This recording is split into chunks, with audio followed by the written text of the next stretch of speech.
Meus irmãos, vamos então à mensagem da parte do Senhor, no primeiro livro dos Reis, como está em nosso boletim, nossa liturgia, primeiro livro dos Reis, capítulo 12, para a leitura do versículo de número 1 até o versículo de número 15. E agora esse texto, irmãos, é um texto muito importante, porque ele nos falará da divisão do reino. É um fato terrível para a história de Israel, e que trouxe implicações durante séculos, quando o reino de Davi, o reino de Salomão, o reino de Israel se dividiu em dois, porque um homem, Roboão, o filho de Salomão, agiu como não deveria ter agido. Ao mesmo tempo, nós nos lembramos que Deus havia prometido que iria dividir o reino como castigo a Salomão por conta dos seus pecados. Então vamos ver o que o texto nos diz. Foi Roboão a Siquém, porque todo Israel se reuniu lá para fazer rei. Tendo Jeroboão, filho de Nebate, ouvido isso, pois estava ainda no Egito, para onde fugira da presença do rei Salomão, onde habitava e de onde o mandaram chamar, veio com toda a congregação de Israel a Roboão e lhe falaram: teu pai fez pesado o nosso jugo. Agora, pois, alivia tu a dura servidão de teu pai e o seu pesado jugo que nos impôs, e nós te serviremos. Ele lhes respondeu: ide-vos, e após 3 dias voltai a mim. E o povo se foi. Tomou o rei Roboão conselho com os homens idosos que estiveram na presença de Salomão, seu pai, quando este ainda vivia, dizendo: como aconselhais que se responda a este povo? Eles lhe disseram: se hoje te tornares servo deste povo, e o servires, e atendendo falares boas palavras, eles se farão teus servos para sempre. Porém ele desprezou o conselho que os anciãos lhe tinham dado, e tomou o conselho com os jovens que haviam crescido com ele e o serviam, e disse-lhes: que aconselhai vós que respondamos a este povo que me falou, dizendo: alivia o jugo que teu pai nos impôs? E os jovens que haviam crescido com ele lhe disseram: assim falarás a este povo que disse: teu pai fez pesado o nosso jugo, mas tu alivia-o de sobre nós. Assim lhe falarás: meu dedo mínimo é mais grosso do que os lombos de meu pai. Assim que, se meu pai vos impôs jugo pesado, eu ainda vou aumentarei.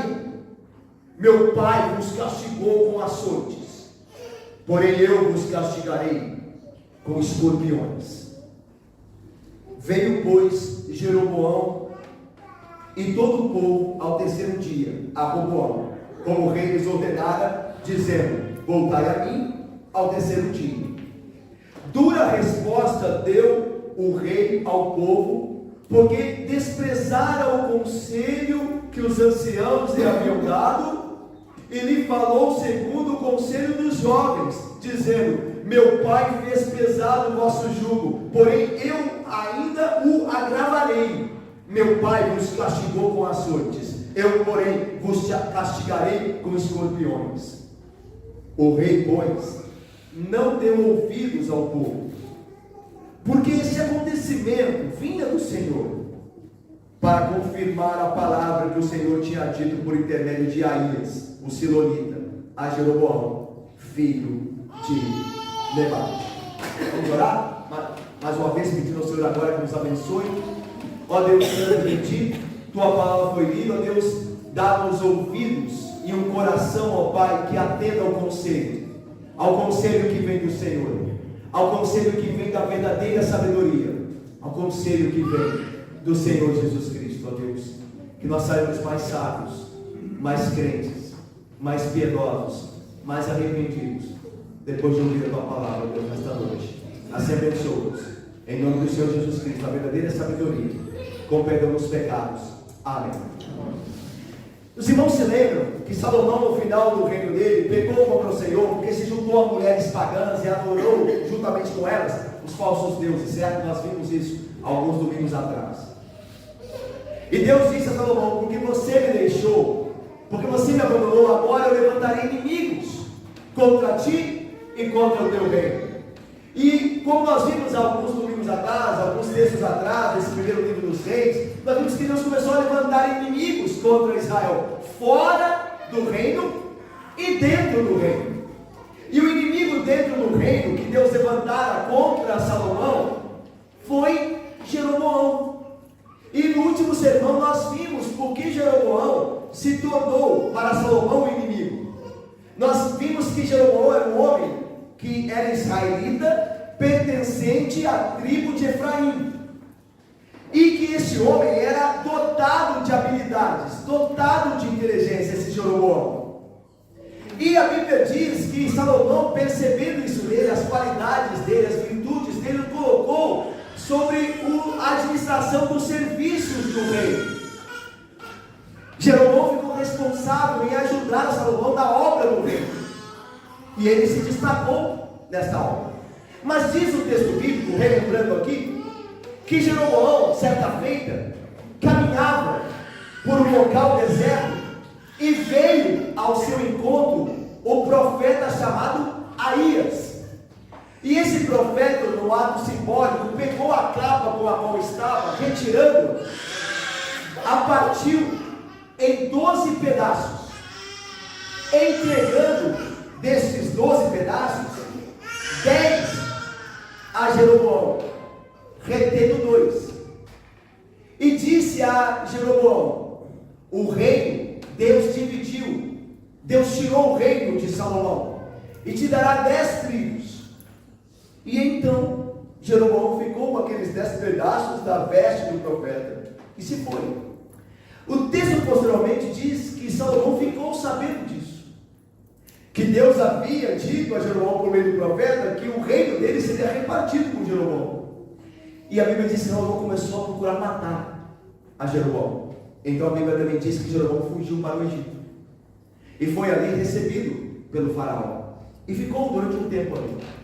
Mas quando Jeroboão soube que Salomão havia morrido e que agora Roboão, o filho legítimo de Salomão e legítimo sucessor do trono, ou no trono, estava agora como rei, Jeroboão volta a Israel, ele volta a Jerusalém, e ele volta já sabendo que Deus lhe daria parte do reino. Então ele volta para se opor ao rei, para fazer oposição àquele governo, porque ele está interessado em 10 tribos que Deus havia dado de dar a ele. Então esse é o contexto agora. Veja comigo como isso se dá aqui. Foi Roboão, o filho de Salomão, o rei legítimo, a Siquém, porque todo Israel se reuniu lá para o fazer rei. Por que Roboão foi a Siquém, Cida? Por que ele não ficou em Jerusalém para ser coroado, para ser de fato investido como rei? Por que ele foi a Siquém? Siquém era parte do território, ficava no território do norte. Jerusalém, capital do reino, ficava no sul, certo? O trono de Davi estava no sul, em Jerusalém. Siquém fazia parte da região do norte. Siquém era um local, um lugar de importância histórica para Israel. Vou lembrar alguns fatos importantes que aconteceram em Siquém. Siquém foi a primeira cidade que Abraão visitou quando entrou na terra prometida. Isso está lá em Gênesis 12:6. André, primeira vez que Salomão esteve na terra prometida, o primeiro lugar que ele esteve, diz a Bíblia, na narrativa de Moisés em Gênesis, foi Siquém, uma cidade importante. Foi o primeiro lugar onde Abraão colocou o pé na terra prometida. Então tinha uma grande importância para os israelitas isso. Segundo, Siquém é um lugar onde foram enterrados os ossos de José. Lembra de José? O grande governante junto a Faraó do Egito, aquele que Deus levantou no Egito.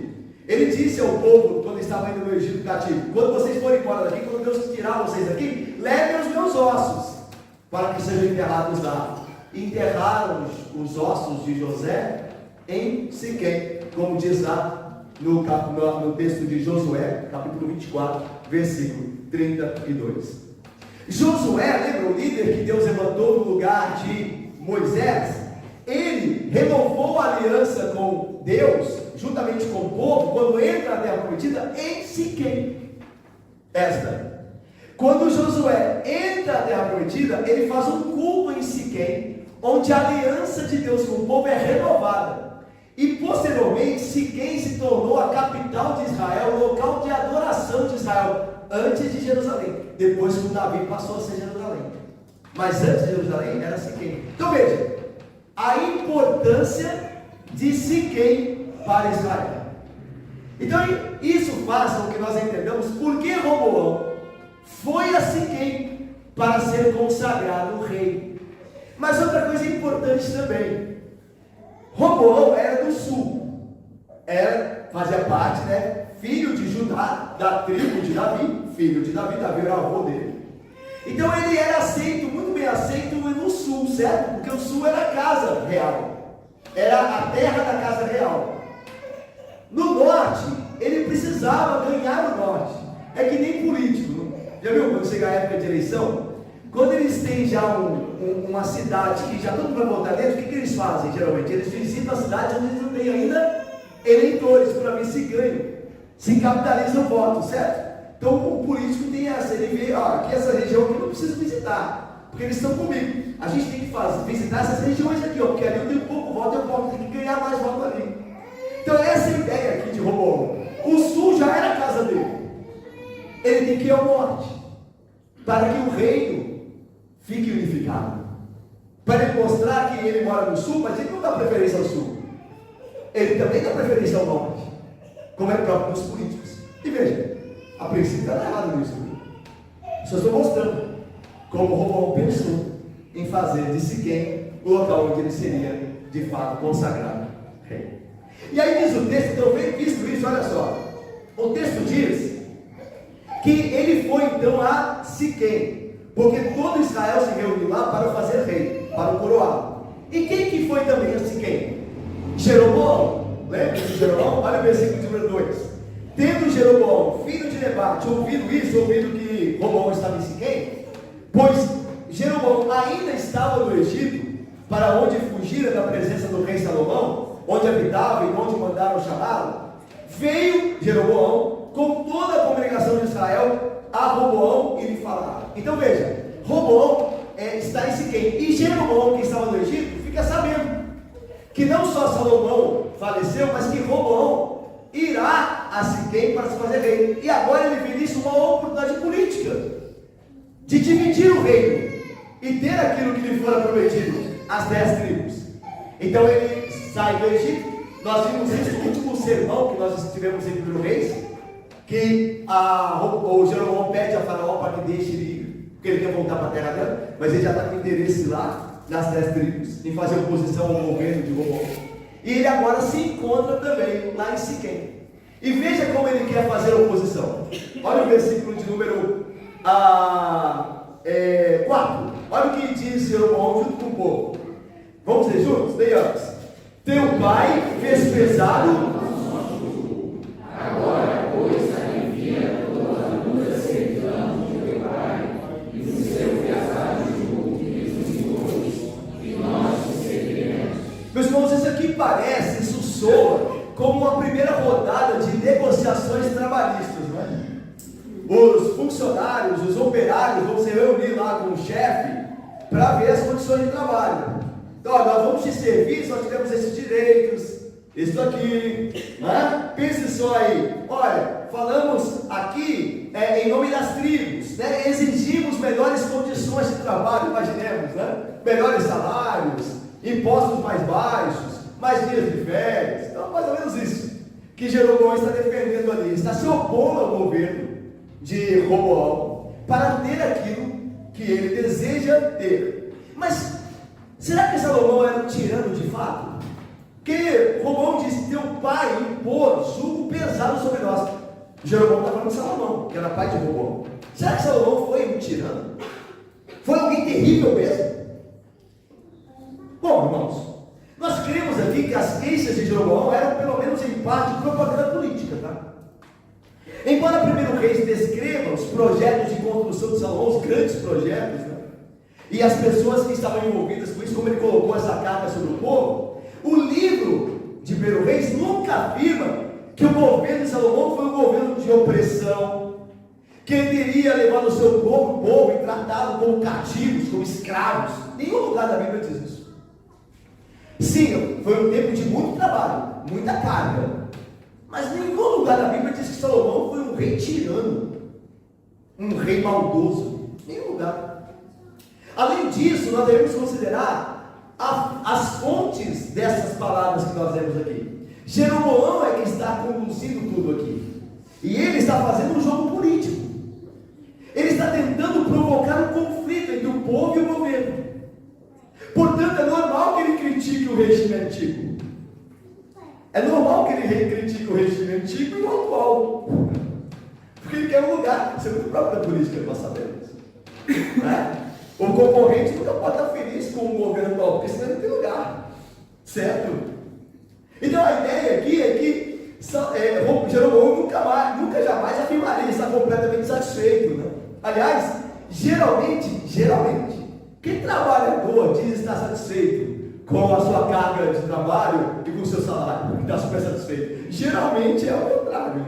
Você pode encontrar um outro que dá graças, que está dizendo tudo bem, mas geralmente os trabalhadores estão sempre reclamando que trabalham demais e ganham pouco. Então isso faz parte aqui do jogo político. Então há um exagero aqui dizendo que Salomão havia, Isabel em Medman Pires, havia colocado pesado no jugo. Ele está jogando com as palavras, porque ele quer criar um conflito, certo? E veja que Jeroboão, ele não tinha nenhuma intenção de submeter ao reino ungido de Deus. Lembra, meus irmãos, que por pior que fosse Roboão, como nós veremos, por mais imaturo que fosse, ele é o rei ungido de Deus. Ele é o filho de Davi. Ele não está no lugar errado, não, ele está no lugar certo. Ele é aquele que devia se sentar no trono, como se sentou depois de Davi, tá? Mas terrível que fosse, mas ele está ali legitimamente. E ele deveria ser respeitado como rei. E Jeroboão não está a fim de obedecer. Isso aqui é muito importante, olha só. Em vez de oferecer fidelidade total a Roboão, filho de Davi, porque é o rei legítimo, Jeroboão insistiu em seus próprios termos, antes de oferecer qualquer serviço ao rei. Não é o que a gente tem visto no texto? Olha, se o Senhor fizer isso, se fizer aquilo, se aliviar a carga do povo, se nos tratar bem, aí nós te serviremos. Se o Senhor fizer tudo isso, aí nós nos submeteremos. Se não fizer, pode, como se estivesse dizendo, né? Pode esquecer. E aqui nós aprendemos a primeira verdade para nós aqui. Jeroboão se aproximou de Roboão da mesma forma que muitas pessoas se aproximam de Deus, com uma longa lista de exigências. Dizemos, irmãos, que estamos dispostos a servir a Deus, mas a verdade é que o serviremos apenas debaixo de condições que Ele nos oferecer, que serão boas para nós. Não nos submeteremos totalmente à vontade soberana, mas muitas vezes insistiremos em ditar os nossos próprios termos para o serviço. É como se alguém dissesse: Senhor, farei isso para o Senhor, mas não desse jeito aqui. Eu vou viver uma vida, tentar viver uma vida cristã, mas não conte que eu cumpri todos os preceitos, porque às vezes não dá para fazer isso, isso aqui não vai dar certo. Então nós estabelecemos os termos do serviço, como Jeroboão estava tentando fazer com Roboão. Às vezes alguém diz: farei isso por ti, Senhor, mas se fizeres isso e isso aqui por mim. Se o Senhor fizer isso, farei aquilo. Se eu me abençoar nisso, aí eu me consagrarei naquilo. Mas é claro, irmãos, que na verdade essa é uma maneira de dizer que nós não queremos Deus em última instância como o nosso rei absoluto. Preferimos ser nós mesmos os reis e rainhas dos nossos próprios pequenos reinos. Então, ou seja, Senhor, eu governo aqui. Se o Senhor quiser interferir, é do meu jeito. É mais ou menos como as pessoas dizem, né? Aquelas conversas corriqueiras, né? Alguém diz assim: olha, eu estou tentando fazer isso, estou vendo se isso dá certo. Aí alguém diz assim: ah, mas vai dar certo sim, se Deus quiser. E Ele quer. Já disse que Ele quer. Nem orou nem nada, mas não, e Ele quer. E Ele tem que querer. É mais ou menos isso. Olha, eu vou servir a Deus, mas vai ser do meu jeito. E Ele vai ter que querer. Há um cântico antigo, Bonito, né? Que diz assim, abre aspas. O compositor diz assim: eu sinto verdadeiro espanto no meu coração em constatar que o Evangelho já mudou. Quem ontem era servo, agora acha-se Senhor, e diz a Deus como ele tem que ser. Causa hoje no meu coração um espanto ver como o Evangelho mudou. Quem antes era servo, agora acha-se Senhor, e diz a Deus como é que tem que ser. É necessário, não obstante, lembrar que à medida que tentamos nos fazer reis da nossa própria vida, na verdade nos tornamos mais escravos de nós mesmos, e nosso suposto reino desmoronará. Mas quando, diferente disso, reconhecemos que Cristo é o Rei, e fazemos a vontade dele, e submetemos a nossa vontade a dele, então temos liberdade e um lugar de honra no seu reino eterno. Todas as vezes, irmãos, meus irmãos queridos, todas as vezes que nós desejamos controlar a nossa vida, a ruína nos espera. Todas as vezes que nós tomarmos ali a direção da nossa vida, esquecemos do que Deus disse, queremos fazer do nosso jeito, a ruína nos aguarda. O segredo, por assim dizer, de habitarmos seguros e sem temer o mal, é ouvir o Senhor e atender. Mas aquele que me der ouvido habitará seguro, sem temor. Esse será uma vida plena. Não aquele que resiste à vontade de Deus, nem tipo os termos ali, mas aquele que se submete à vontade do Senhor e a obedece pela graça. Esse estará seguro, esse terá liberdade, esse terá vida. Quando preparava esse sermão, eu lembrei da história de Sadraque, Mesaque e Abednego. Olha só, vocês se lembram? Quando eles estavam lá na Babilônia, e quando o rei disse, tendo construído uma imagem dele, o imperador Nabucodonosor, disse que quem não adorasse a imagem, quando tocasse o som da música, dos instrumentos, seriam lançados na fornalha de fogo ardente. Eu vou lembrar o texto como diz lá. O rei disse assim: agora, pois, estáis dispostos, Sadraque, Mesaque e Abednego, e quando ouvides o som da trombeta, do pífaro, da cítara, da harpa, do saltério, da gaita de foles, prostrai-vos e adorai a imagem que fiz. Porém, se não a adorardes, sereis no mesmo instante lançados na fornalha de fogo ardente. E aí o rei completa: e quem é Deus para vos poder livrar das minhas mãos? Aí veja o que responderam os crentes Sadraque, Mesaque e Abednego. E essa resposta que nos importa por pouco aqui. Eles responderam assim: ó Nabucodonosor, quanto a isto não necessitamos te responder. Se o nosso Deus, a quem servimos, quer livrar-nos, Ele nos livrará da fornalha de fogo ardente e das tuas mãos, ó rei. Mas se Deus não nos quiser livrar-nos, fique sabendo já agora, rei, que nós não te serviremos, nem aos teus deuses, nem adoraremos a imagem de ouro que levantaste. Daniel 3, 15, 18. Veja, eles não ditaram os termos para Deus. Deus, nós vamos obedecê-lo aqui, mas o Senhor nos livre lá. Nós vamos obedecer assim, mas não permite que nós sejamos queimados pela fornalha. Eles não ditaram. Eles disseram ao rei: se o Senhor quiser nos livrar, Ele nos livrará não só da fornalha, mas das tuas mãos também. Fique sabendo disso. Mas se Ele não quiser nos livrar, se Ele desejar que nós morramos lá, fique sabendo, rei, que nós não te serviremos. Nós continuaremos servindo aquele Todo-Poderoso. Ok? Às vezes nós vamos tomar decisão na nossa vida que vai nos custar muito. Mas se é a ação que Deus deseja, então façamos. Confiamos em Deus. O que acontecerá, Ele decidirá a nosso favor, segundo a sua graça e providência. Mas não estabeleçamos os termos. Deus faz isso. Obedeçamos. Obedeçamos. E Deus conduzirá as coisas como convém. Nós somos servos. Deus é o Senhor. Ok? Vamos lá? Bom, veja só o versículo de número 5. Aquilo que Robão respondeu aquelas questões, aqueles termos levantados por Jeroboão e pelo povo. Olha o versículo 5. E lhes respondeu Roboão: Ide-vos, disse ele a Jeroboão e o povo, e após 3 dias, voltai a mim. E o povo se foi. A ideia aqui é: olha, eu não posso responder, Cristina, a vocês agora, Valcácia. Me deem 3 dias. Débora, vão e depois, Jonathan, vocês voltem, e eu terei a resposta. E diz o texto que o povo se foi. Foi aguardar os 3 dias. E então, agora o que Roboão faz melhor? Ele se vale de 2 grupos de conselheiros: os anciãos idosos que serviram junto ao seu pai, que não era pouca coisa, como nós veremos, e os seus amigos de juventude. Ele escolheu esses 2 grupos aí para aconselhá-lo. Vamos ver o que o texto diz sobre isso. Olha aí o versículo 6. Tomou o rei Salomão conselho com os homens idosos que estiveram na presença de Salomão, seu pai, quando este ainda vivia, dizendo: como aconselhares que se responda a este povo? Irmãos, antes de nós partirmos para a resposta dos anciãos, é preciso estabelecer alguma coisa aqui antes.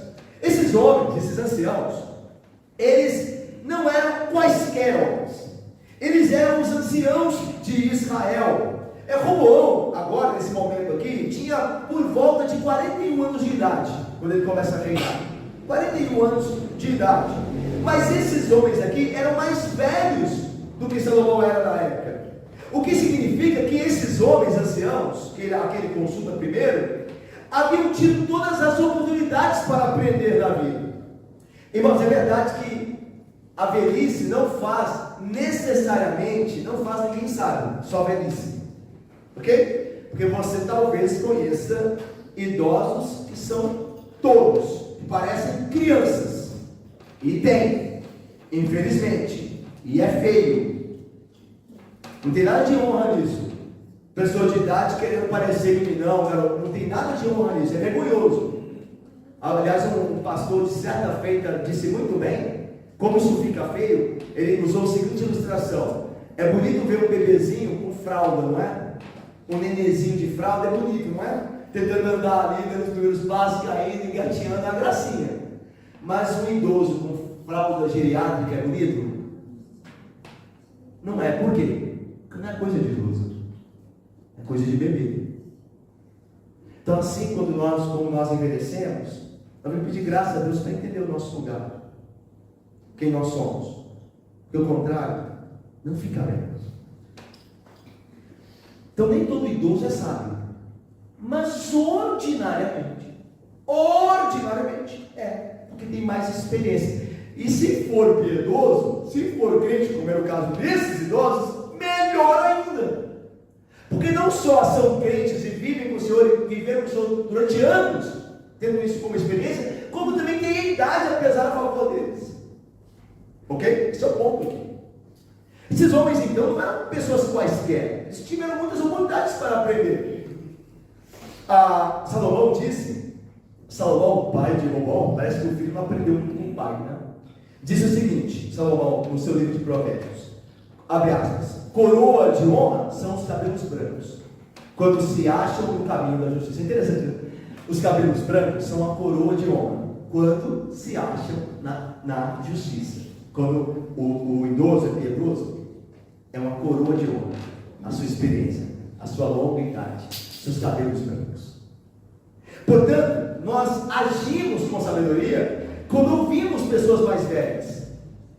Isso valia especialmente nesse caso aqui para Roboão, porque eram anciãos que haviam servido sob ou debaixo de Salomão, o mais sábio de todos os reis da terra, depois do Senhor Jesus Cristo.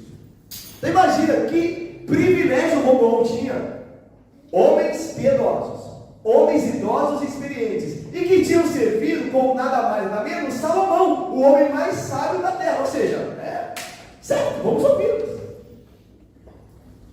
Assim então, mesmo antes que os anciãos oferecessem qualquer conselho, muita coisa falava a favor deles. Antes deles abrirem a boca, os anciãos, já tinha muita coisa a favor deles. Veja só o conselho que eles deram a Roboão. Versículo 7, vamos ler juntos? E eles lhe disseram: se hoje te tornares servo deste povo, e o servires, e atendendo falares boas palavras, eles se farão teus servos. Irmãos, com toda a sua experiência política, esses homens aqui, esses idosos, anciãos, mostraram que sabiam que os reis dependem, de certa forma, da avaliação e da aprovação dos seus súditos. Assim como os governantes, não é verdade? Eles dependem, de certa forma, do povo, ok? Da boa avaliação do povo. Se Roboão falasse ao coração de Jeroboão e dos seus homens, respondendo-lhes com uma postura diplomática, com uma postura mansa, ele poderia conquistá-los. Olha o que a Bíblia diz, lembram-se? A palavra branda faz o quê? Desvia o furor. Lembram-se, irmãos? Irmãos, nós devemos lembrar mais disso, né? Quantas vezes há uma discussão dentro de casa, no casamento, no trabalho, na igreja, a palavra branda desvia o furor, mas a palavra dura suscita a ira. A pessoa está irada falando com você, se você responder irada, é mais ira, mais ira, mais ira, até onde você não tem mais controle como vai acabar. As pessoas morrem no trânsito porque não atendem ao conselho de Deus. Deus está falando, responda brandamente, pede a graça a Deus, domínio próprio para falar mansamente. Mesmo que você tenha razão, fala mansamente, porque senão você pode sofrer retaliação, porque você provocou a ira de alguém que está descontrolado. A gente acha, porque a gente tem razão, a gente pode falar alto. Quem teve mais razão do que Cristo Jesus no meio dos homens? E quem falou mais do que ele? Não levantou a sua voz, diz Isaías, e não gritou de forma alguma, e sempre falou com razão. Portanto, atendemos para isso, ok? A palavra branda desvinculou, foi o que os anciãos disseram. Olha, fale com eles mansamente, seja diplomático, e você terá chance grande de conquistar o coração deles. Os mais velhos também entendiam que aquele que governa é chamado para servir o maior número de pessoas possível. Assim, aconselharam a Roboão a tornar-se servo de Israel. Veja, irmãos, o serviço público, o serviço do magistrado é um serviço para servir, não para ser servido. Os magistrados devem servir o povo, devem ajudar o povo a ter vida tranquila e boa, e produtiva, e não ser servido no povo, sugar o povo, como geralmente, infelizmente, acontece. Aqui, os anciãos aconselharam a Roboão assim. Eles sugeriram um curso de humildade divina, ou seja, mesmo sendo rei, se humilhar e andar com o povo. Aconselharam também que Roboão fosse um líder servil, entendesse que liderança é servir. E por fim, aconselharam-no a moderar o seu exercício do poder. Então, você tem poder, você realmente poderia esmagá-los, mas não faça isso, não será bom para você. Um rei, meus irmãos, deve ser o defensor do seu povo. Ele é chamado para servir o seu povo. Cabe ao rei a responsabilidade de garantir que os cidadãos do seu reino sejam bem cuidados, que recebam plenas oportunidades de prosperar nos negócios, na cultura e na vida familiar. Sabe por que nós temos governos que são contrários disso? É porque nós, como sociedade, porque nosso deve ser sempre Deus, eu sei que você sabe disso. Nossos governantes vêm do nosso meio. É do meio do povo, do nosso meio que está os governantes. É porque nós, como povo, não meditamos, não vivemos muitas vezes a palavra do Senhor. É por isso que surge no nosso meio homens que não servem quando colocados em posições do magistrado, mas sugam do povo. Que a Bíblia está mostrando. Está falando aqui, mas como não se conhece a Bíblia, como se não atenta ao conselho do Senhor, se perde, pratica-se o oposto. Então, o problema da nossa nação não é uma política nova que vai resolver, é o conhecimento de Deus, irmãos. É o conhecimento de Deus que vai resolver. Não é um novo político, não é uma nova política, é o conhecimento do Senhor. Conhecimento do Senhor. Sem o conhecimento do Senhor, nada é verdade. Passará governo, virá governo, e nada é verdade. sem o conhecimento do Senhor. Por isso que cabe à igreja, mais do que qualquer outra esfera, falar a palavra do Senhor, pregar o Evangelho, dar testemunho da palavra de Cristo. Cabe a nós, porque isso muda, isso transforma, ok? Irmãos, eu quero aplicar essa verdade aqui sobre líder que serve. O líder deve servir. Fale bem ao povo, ouça o povo, ajude o povo e você conquistará o povo. Irmãos, precisamos hoje do mesmo tipo de liderança aconselhada pelos anciãos. Uma liderança no lar, na igreja e na vida pública. Os maridos e pais são bons líderes quando servem suas esposas, servem seus filhos, cuidando de suas necessidades emocionais e físicas. Deus nos colocou como maridos e pais para cuidarmos de nossa esposa e nossos filhos. E nós seremos bons líderes se nós servirmos. A mentalidade hoje do marido é que ele está lá para ser servido. A mulher é como uma escrava, tem que ser como uma escrava dele, tem que fazer as coisas como ele gosta. Não é esta de fato o desejo, ou melhor, a vontade do Senhor para o seu povo e para os líderes, quer seja na esfera da igreja eclesiástica, quer seja na família, quer seja na esfera dos magistrados civis. O líder deve servir, e ele deve começar em casa, irmãos. Os maridos e pais devem servir suas esposas e seus filhos. Os pastores e presbíteros da igreja devem servir os membros desta igreja segundo a vontade de Cristo. Não deve sugar deles, não deve abusar deles, mas deve servi-los, como nós vimos hoje na pregação do Evangelho de João, pela manhã, quando vimos que Cristo serviu os discípulos lavando os seus pés. Os empregadores e empresários são bons líderes servos quando se preocupam com o bem-estar total de seus empregados, em vez de se preocuparem exclusivamente com o lucro. Às vezes submetem os seus empregados a cargas de trabalho injustas, desumanas, preocupados com o dinheiro.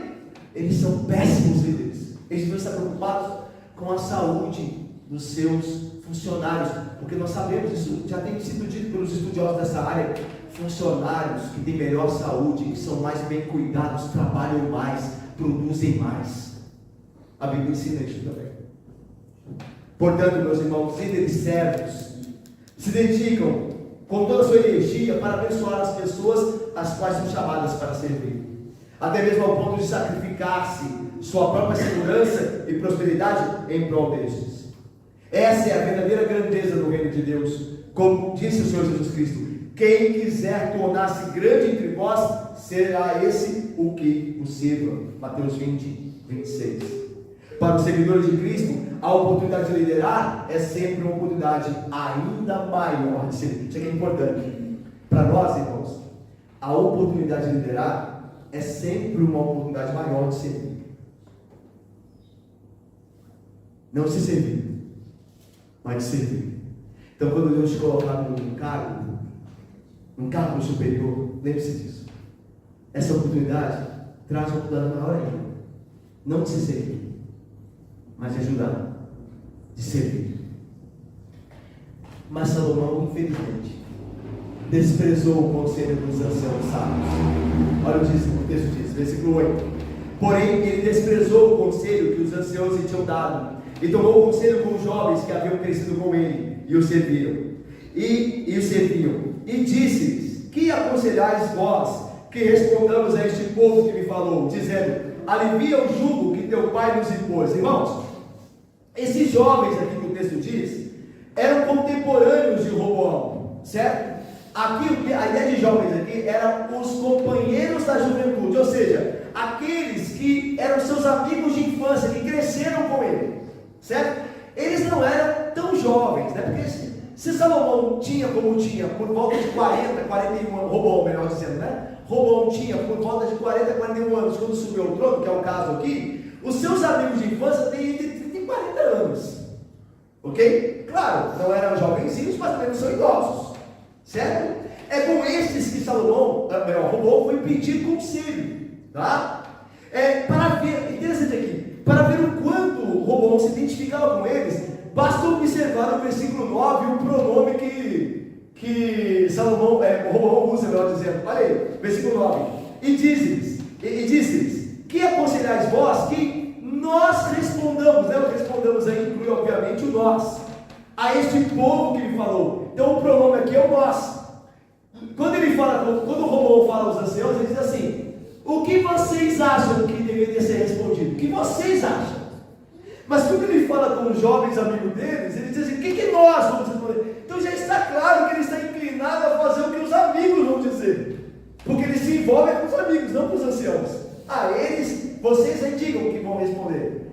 Nós aqui o que vamos responder? Então fica claro que o coração dele estava inclinado a Diácono Gessé, Elci e Márcio e meu irmão José, para ir com os jovens, no conselho dos jovens. Roboão havia feito a mesma pergunta no versículo 6, só que lá dirigiu seus anciãos com o pronome vós. O que vós dizeis que devemos responder? Aqui, como vimos no versículo 9, ele usa o pronome nós. O que nós responderemos? Então, mesmo antes de tomar sua decisão, é possível pressentir que Roboão fará o que seus amigos se aconselharão. E é interessante isso aqui, que nós agimos muitas vezes, infelizmente, dessa mesma forma. Quando nós estamos numa dúvida e somos inclinados a tomar uma posição, nós geralmente procuramos pessoas que nós sabemos que vão nos responder o que queremos. Geralmente.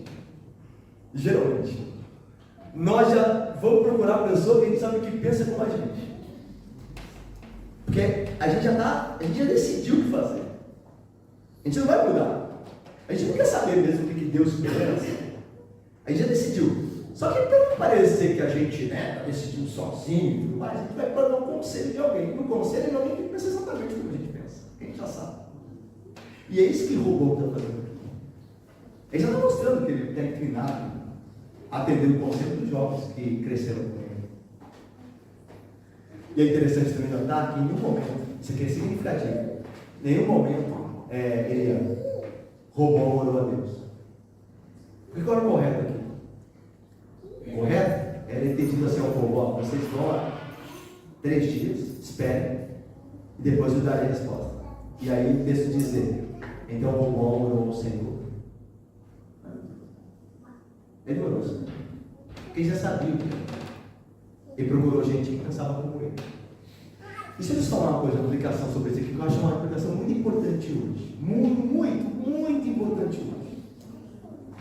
Há sempre uma forte tentação de nós fazermos o que os nossos amigos dizem, em vez de fazer o que Deus diz ser certo. Aos jovens que estão aqui, os nossos jovens e adolescentes que aqui estão hoje. Essa tentação é especial, geralmente em jovens. Os sociólogos, que às vezes nem creem que são, viu? Têm frequentemente observado que muitos adolescentes são influenciados mais pelos seus colegas de faculdade, de colégio, de escola, do que por seus pais. É interessante, é triste, né? Porque, veja, ainda que um colega gosta da gente e tudo mais, o que é a comparação do amor da escola com o amor do seu pai e da sua mãe? Quem te criou até agora? Quem te conduziu até aqui? Quem realmente se preocupa com você? Mas é impressionante. Os sociólogos só não sabem, na sua grande maioria, que isso é por conta do pecado mesmo. É que nós não sabemos agir como convém. Porque o que convém agora? Eu ouvi meu pai e minha mãe, olha. Eu conheci esse colega aqui, eu tenho um ano que eu estou vivendo ele aqui na escola, é pouco tempo aqui, e eu vivo com meu pai há tantos anos, ele cuida de mim, ele guarda, me sustenta, minha mãe me ama, minha mãe me aconselha, e eu vou preferir agora ouvir o conselho de quem eu mal conheço. E quando der problema, eu sei que não é esse amigo aqui que também vai fazer, vai ficar comigo lá, meu pai e minha mãe que vai ficar ligado com isso. Mas nós preferimos ouvir os colegas. Meus irmãos, é só Deus para ter graça da gente mesmo. E ele está tendo, ensinando isso aqui agora. Ninguém diga, né? Nenhum de nós diga que não foi avisado. Né? Lembra dessa sabedoria lá, do início do culto? Porque eu clamei e ninguém ouviu. Porque eu estendi a mão e não houve quem atendesse. Lembra-se? Isso pode ser muito perigoso quando nós deixamos o conselho dos mais velhos e vamos em conselhos de pessoas que têm a mesma idade que nós temos, mais jovens, porque além de lhes faltar experiência de vida que conduz à sabedoria, muitos deles vivem para o prazer egoísta. É o Muitos jovens, irmãos, não nos enganemos. Muitos jovens vivem para o prazer hedonista, da carne, egoísta. Os jovens devem ter cuidado de não seguir seus amigos quando estes falarem palavrões, abusarem de seus cômodos, praticando imoralidade, se divertirem com aquilo que Deus odeia, com Deus rejeita. Devem antes ouvir seus pais. Os seus pais fazem o papel dos anciãos aqui. É a mesma coisa. Os anciãos aqui são os pais dizendo: olha, filho, faz assim. E os jovens são aqueles colegas de escola, de faculdade, lá, o pessoal do Uba lá. Que, como eu volto a dizer, quando as coisas apertarem, eles vão sumir. Quem vai ter que arcar são os seus pais. Deixa eu te falar uma coisa que eu tenho pensado nisso há algum tempo já. A igreja, veja, ainda que os pais sejam responsáveis pelos seus filhos, muito mais do que a igreja, viu, irmãos? A igreja é um auxílio, uma ajuda. Quem vai responder por filhos é pais. Mesmo assim, a igreja tem um papel nisso. E eu tenho pensado nessas coisas há um tempo já, e eu tenho visto a inutilidade desses ministérios jovens. Sabe o ministério jovem? Igreja para jovem? Isso é inútil quando não atrapalha. Quando não atrapalha. Já viu essa história de precisamos de alguém que fale com nossos jovens? Não, quando alguém propõe algo assim, é confessar o seu fracasso. O seu fracasso. Quando os pais têm que apelar, procurando alguém que fale com seus filhos, é confessar o seu fracasso. Ele diz: olha, eu não consigo mais ser pai, eu não falo mais para o meu filho. E as igrejas estão entrando nessa onda aí. Precisamos de um pastor jovem. Precisamos de alguém que converse com os jovens. Precisamos de alguém da idade deles. Não, é o contrário. Onde esse povo está, irmãos? Onde nós estamos? Parece que ninguém mais lê Bíblia. É o contrário. Como é que uma igreja dividida, a igreja só de jovens, só para jovens, como é que eles vão cumprir o que a Bíblia diz? Por exemplo, rogo aos jovens, diz Pedro, sejam submissos aos que são mais velhos. Como é que eles vão cumprir isso que é só de jovem? Mas é mais ainda, me permitam. Como é que vão cumprir a ordem que Paulo dá a Tito quanto às mulheres idosas, semelhantemente, que sejam sábias e sérias em seu proceder, ensinando as jovens recém-casadas a amarem seu marido e a seus filhos? Como é que as mais jovens vão aprender com as mais velhas a amarem seu marido e seus filhos? Se só tem igreja de jovens, só tem jovem na igreja. Isso atrapalha. É contra a Bíblia. É contraprodutivo. Eu vi essa semana, umas 3 semanas aí, eu vi um vídeo no YouTube, que era um rapaz falando uma igreja agora famosa, de jovem, ministério de jovens, só de jovem. E que ele, quando ele era jovem, ele começou essa igreja. Ele falou que Deus deu um sonho para ele. E o sonho dele, que Deus deu para ele, a revelação, o projeto de Deus para ele, foi uma igreja só de jovens. Aí ele começou, quando ele era jovem. Ele começou essa igreja de jovens. E a igreja só tinha o quê? Deus tinha falado com ele que ele era o pastor de jovens. E que tinha que ter igreja só de jovens. Ele começou aquilo. Só que qual foi o problema que começou a acontecer? Ele começou a ficar velho, gente. Porque jovem fica velho. E aí já não podia cumprir com o sonho que Deus tinha dado para ele, porque ele mesmo já não era jovem. Ele era velho, mas ele teve mais problema ainda, sabe por quê? Porque os jovens que ele trouxe para a igreja começaram a ficar velhos também. E ele ia fazer o quê? Mandar eles embora? Porque ele é só de jovem, mas mais ainda, eles começaram a ter filhos. Então já não era só o ministério de jovens, tinha que ter um ministério de crianças. Gente, vocês estão percebendo? Vocês estão percebendo? Meus irmãos, vou falar para vocês.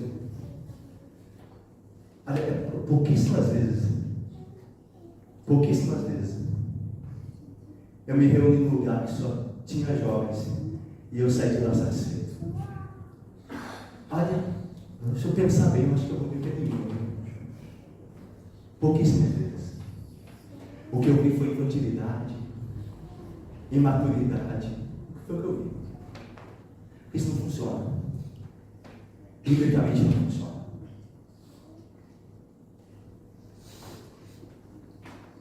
A Bíblia diz que quem anda com os sábios será sábio. Por isso que os jovens têm que dar conversa. Por isso que é uma igreja sadia, é uma igreja que jovens andam com idosos, idosos andam com jovens, jovens com crianças, crianças com adultos. Essa igreja é sadia. A igreja que cresce em maturidade. A igreja que troca experiências na vida cristã. Você quer alimentar a igreja e isolar, fazer essa questão de, não, vai ter só essa faixa etária aqui, vai ser só esse ministério aqui. O que anda com o sábio será sábio, mas o companheiro dos insensatos se tornará mau. Provérbios 13, 20. Os jovens adultos agem com sabedoria quando dão ouvidos aos cristãos mais velhos. Especialmente com relação a casamento, a romance, a amor, viu? Está falando esses dias lá na catecúmenos lá, e me lembro aqui, que quando você é solteiro e vai se casar, ouça seus pais. Ordinariamente, seus pais são as pessoas aqui na terra, depois de Cristo, que querem o melhor para você. Ouça seus pais. Jesus disse, olha o que Jesus disse: vocês que são maus, que nasceram em pecado, sabem dar boas dádivas aos vossos filhos? O Senhor Jesus disse assim: olha, eu reconheço, como ele é sábio, sabe todas as coisas, que até vocês que são pecadores, tratam bem seus filhos. Com seus filhos, vocês querem bem deles. E é isso mesmo. Então, o jovem que não ouve os seus pais, essa coisa, está trilhando o caminho do fracasso, da vergonha, da dor, do sofrimento. Porque não ouve seus pais. Ouça seus pais. Ouça os seus pais. Bia, Sofia, Alice, André. Ouçam seus pais. Júlia, Débora, Laura. Ouçam seus pais. Deus colocou para abençoar vocês. E ninguém na terra se importa mais com vocês do que seus pais.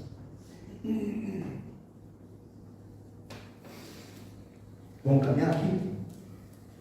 Olha a resposta dos jovens lá. Versículo 10. E os jovens que haviam crescido com ele lhe disseram: assim falarás a este povo que disse: teu pai fez pesado o nosso jugo, mas tu alivias sobre nós. Assim lhe falarás: meu dedo mínimo é mais grosso do que os ombros de meu pai. O dedo mínimo, Robão diz, meu dedo mínimo aqui é mais grosso que os ombros, que a cintura do meu pai. Ou seja, a ideia é: se meu pai foi duro com vocês, se vocês acharam que aquilo era duro, vocês verão o que é duro. E aí ele continua: assim, versículo 11, que se meu pai vos impôs jugo pesado, eu ainda fomentarei. Meu pai vos castigou com açoites, porém eu vos castigarei com escorpiões. Escorpiões eram um tipo, irmãos, de chicote. Mas ele era um chicote preparado para o sofrimento. Porque era um chicote que tinha na ponta, tinha pregos. Então não era só um chicote, era um chicote que tinha pregos na ponta. Então cortava a carne. Então ele diz: meu pai, diz aí, meu pai vos castigou com açoites normais, mas eu vou usar no lugar escorpiões. Ou seja, meus irmãos, esse tipo de comportamento aqui é o tipo de comportamento da liderança que quer se impor com valentia, com brutalidade. Seja na igreja, em casa ou na vida pública, sempre haverá esse tipo de liderança desastrosa, absolutamente desastrosa. Há um tipo de pessoa que sempre exige que os outros façam o que ele quer pela força.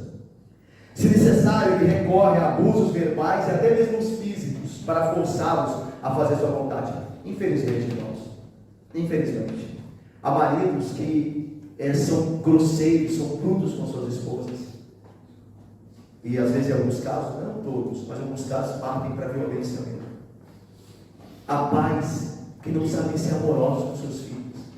Sempre estão com o tom lá em cima, sempre ameaçando. Veja, meus irmãos, eu não quero dizer que a liderança não tem que ter firmeza, tá? Que a liderança em algum momento tem que ter ameaça, tá? Não é esse o ponto. Mas, meus irmãos, ninguém aguenta ameaça toda hora, ninguém escuta. Ninguém aguenta um jugo muito pesado. O de Cristo é leve, irmãos. O nosso vai ser pesado. Cristo que poderia exigir todas as coisas, perfeita. Ele faz o fardo dele leve, e aí nós, pecadores, queremos fazer um fardo pesado sobre as pessoas. É uma falha, um erro grosseiro. É a receita do desastre. Há pastores e anciãos que se comportam assim sobre suas congregações, sobre suas igrejas. Maridos e pais que agem como tiranos em suas próprias casas. Ditadores e déspotas que governam pela força bruta. Normalmente esses agressores estão desesperadamente tentando esconder uma profunda insegurança pessoal. Deixa eu lhes falar sobre isso, irmãos. Se nós cremos que Deus está nos abençoar e que Ele moverá todas as coisas, nós não precisamos ser brutos com as pessoas. Nós devemos ser filhos, mas não brutos. Por quê? Porque é o Espírito de Deus que move, não somos nós. Se nós formos brutos, não vamos só atrapalhar, não vamos só prejudicar. Lembra o que Deus disse? Não por força, nem por violência, mas pelo meu Espírito. Pelo meu Espírito. Então nós somos chamados a não sermos violentos nem brutos com as pessoas que Deus colocou debaixo dos nossos cuidados. Sermos filhos, porém em amor. Falamos a verdade, porém em amor. Confiando naquele que faz todas as coisas. Mas veja, quando não se confia em Deus, há insegurança. E onde há insegurança, há violência. Essa é a receita. Quando não se tem Deus, eu fico inseguro. Eu tenho que fazer valer porque eu não tenho ninguém por mim. E se eu tenho que fazer valer, eu tenho que me impor. E aí parte para a violência. Quão importante é descansar em Deus. Isso tem tudo a ver com nossos relacionamentos e como nós lidamos com as pessoas que estão debaixo do nosso governo, quando nos confiamos em Deus. Vamos para o fim aqui, versículo 12 a 15. Veio, pois, Jeroboão a todo o povo, depois de ter ouvido os jovens, ali, ao terceiro dia, a Roboão, como lhes foi ordenado, dizendo: voltai a mim ao terceiro dia. Dura resposta deu o rei ao povo, porque desprezaram, o povo faz questão de lembrar, porque desprezaram o conselho que os anciãos lhe haviam dado, e lhe falou segundo o conselho dos jovens, dizendo: meu pai fez pesado o vosso jugo, porém eu ainda o agravarei. Meu pai vos castigou com açoites, eu porém vos castigarei com escorpiões. Agora veja o versículo 15 e nós terminamos. Uma nota do autor aqui muito importante. O rei, vamos dizer juntos para terminar? O rei, pois, não deu, porque este acontecimento para confirmar a palavra que o Senhor tinha dito por intermédio de Aías, sussurrida a Jeroboão, filho de Nebat. Meus irmãos, nesse último versículo, nós novamente nos deparamos com o grande mistério da soberania de Deus e da responsabilidade do homem. No caso aqui de Roboão, é a soberania de Deus e a estupidez humana. No caso de Roboão aqui, quem foi estúpido em não ouvir o conselho dos anciãos.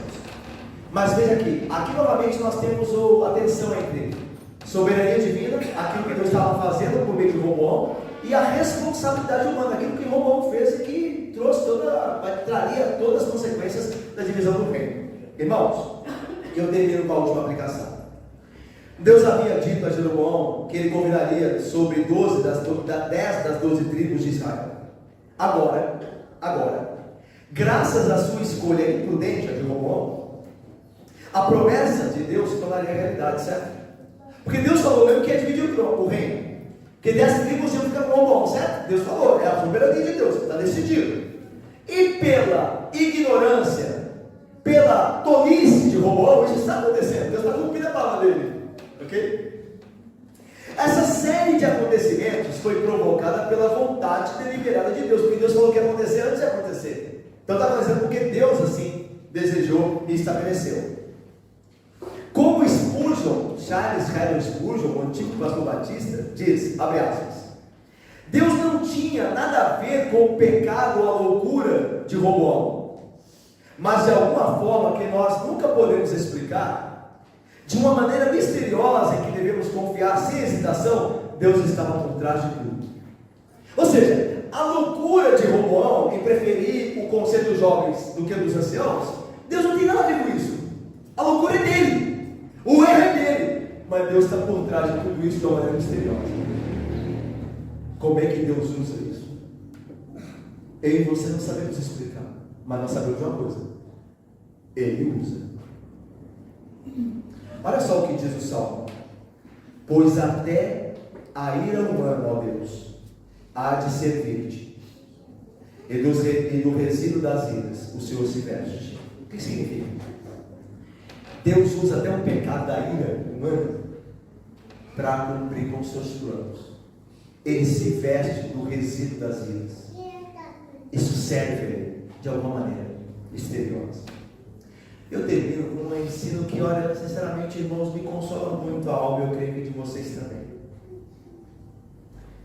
Esse texto aqui nos ensina que mesmo em nossos erros, Deus está conduzindo tudo segundo a sua boa vontade, para a sua glória, para o nosso bem. Mesmo com os nossos erros. Que consolo é isso, não?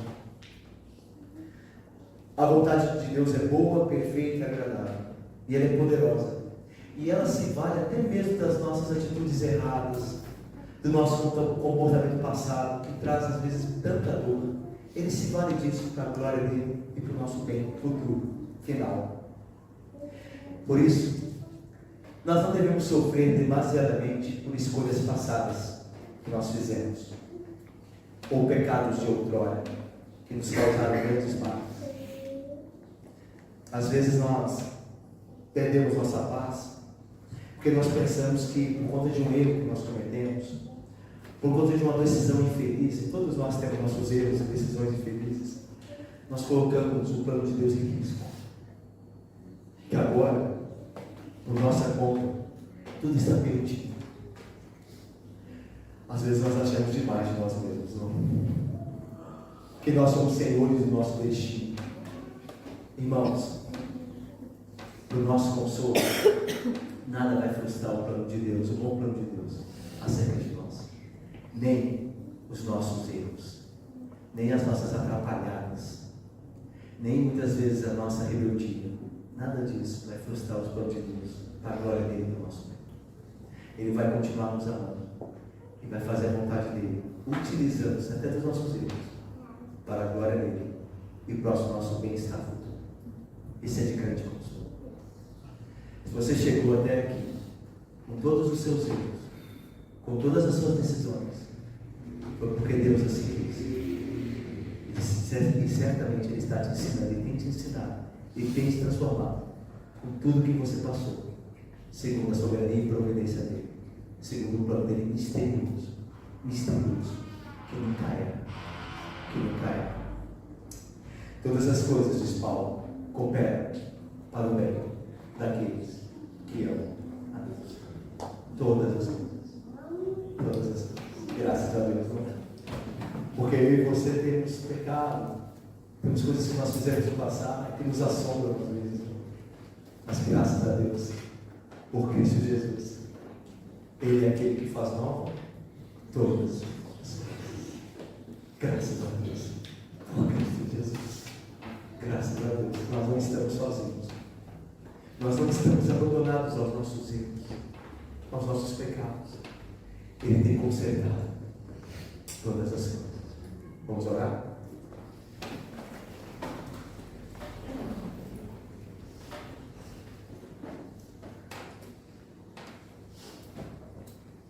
Ó Deus Santo bendito,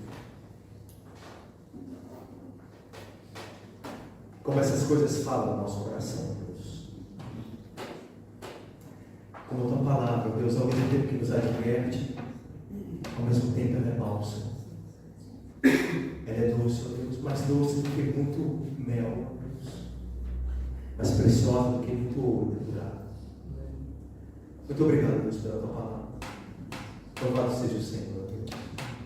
Ó Deus, dá-nos a graça de não, ao servir o Senhor, de não estabelecer os termos, mas nos submetermos aos teus termos, à tua vontade. Nós seremos felizes, habitaremos seguro e seremos no mal, Deus.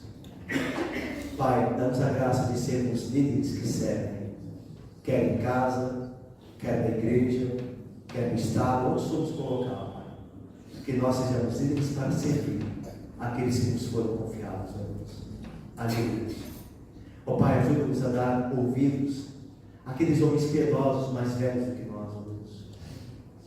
Pai, lava o nosso coração de andar com todos, ó Deus, para que não sejamos também todos, ó Pai, mas dá-nos a graça de ouvir antes de tudo o conselho do ancião de dias, que é o Senhor, Deus. Deus eterno, dá-nos a graça de sempre ouvir a tua voz, e ouvir a voz daqueles homens e mulheres, pais, mães, que o Senhor colocou junto de nós, Deus, para nos guardar em segurança e em paz, Deus. Dá o coração dos filhos aos pais, Deus, nesse sentido. Abençoa os filhos desta igreja, os jovens desta igreja, que eles saibam a quem ouvir, ao Senhor e aqueles que o Senhor colocou como autoridade piedosa e justa na presença deles, ó Pai. Assim, ó Deus, nós te pedimos que o Senhor nos abençoe na certeza de que o Senhor tem nos guiado até aqui, independente dos nossos erros e falhas, Pai. Isso são muitas, ó Pai. Mas o Senhor tem nos guardado e Cristo tem feito nova todas as coisas. Louvado seja o teu nome, louvado seja o nome do Senhor Jesus Cristo, Pai, a quem é digno toda a glória, adoração, honra, majestade, força, ó Deus, e louvor pelos séculos dos séculos, Pai. Amém.